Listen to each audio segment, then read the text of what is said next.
வணக்கம் வியூவர்ஸ், வாழ்த்துக்களுடன் சாந்தி food kitchen. இது நாட்டுக்கோழி பாருங்க, நாட்டுக்கோழி குழம்பு வைக்க போறோம். அதுக்கு தேவையானதெல்லாம் ஸ்பைசஸ் எல்லாம் போட்டாச்சு. அடுத்தது வெங்காயம்,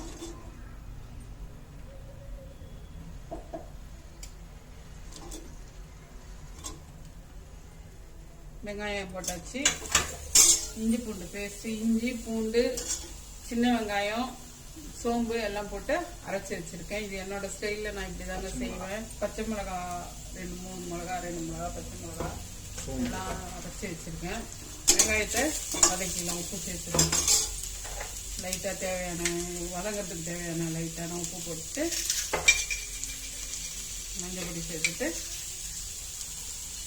வதக்கலாம்.